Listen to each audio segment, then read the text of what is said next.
তো বাবু ভাই মনে হচ্ছে এলাকার বড় ভাই বিয়ে করে সংসার করার বয়সে বসে বসে গেম খেলছে, যাই একটু খুশা মারি।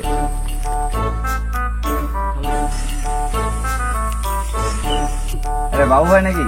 হ্যাঁ গেম খেলছেন? হ্যাঁ গেম খেলছি। গেমই খেলবেন সারা জীবন ভাই আপনি? তো কি করা লাগবে এখন? এই যে সোহেব কি চেনেন?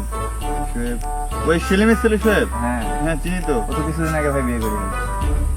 ও তো আমার ছোট বউ, আমার আগে বিয়ে করে ফেললো। আপনার দ্বারা ভাই কিছু হবে না, আপনাদেরকে গেমই খেলতে হবে। তাই তো দেখছি গো। দেখা যাক, ঘটককে আজকে রাস্তা আসার কথা, আজকেই যাবো ঘটকের কাছে। বিয়ে আমাকে করতেই হবে। আপনার বিয়ে হবে না। না দেখা যাক, বিয়ে আমাকে করতেই হবে আজকে। আজকে বিয়ে আমি করবই, দেখা যাক।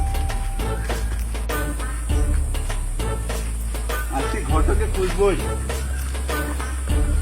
শালা কি করব, ব্যবসায় লালবাতি, কি খাবো আর কি পড়বো, মা গায়েও লাল পাঞ্জাবি, কি আর করবো। দেখি একটা বিটি যদি দিতে পারি। এই ঘটক সাহেব, ঘটক। কি সমস্যা তোমার? ঘটক সাহেব, সমস্যা তো বহুত সমস্যা। তুমি সব সমস্যার সমাধান আমার কাছে আছে, তুমি বলো। পাড়ার যত ছোট ছেলেপিলে আসে ঘটক সাহেব, সব তো আমায় খুশায়। তাই নাকি? যে আমাদের এবারে সেলিমের ছেলে চেয়ারম্যান চিনেন?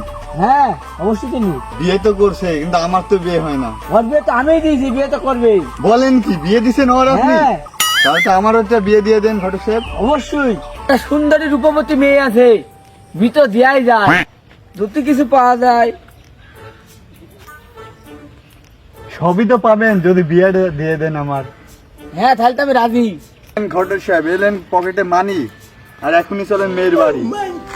চলো, তোমার বিয়ে আজকে দিয়ে নেবো। এই পাগল ছেলে, জুতা কালে তোমার পকলে, জুতা পরে পাই, নাহলে তোমার তো মেয়ে যাবে না বাড়িতে। হ্যাঁ হ্যাঁ তাহলে পড়ছি ঘটক সাহেব, জুতা এখনই তাড়াতাড়ি পায়ে। করো। কারণ মেয়ে আমাকে আইসক্রিম আসতে হবে ঘরে। হ্যাঁ আইসক্রিম আইস দেবো। চলেন। এত সুন্দর ছেলে আর বিয়ে হয় না মানে? অবশেষে আমারও বিয়েটা হবে। হ্যাঁ তাহলে চলেন এখনই যাই বিয়ে করতে।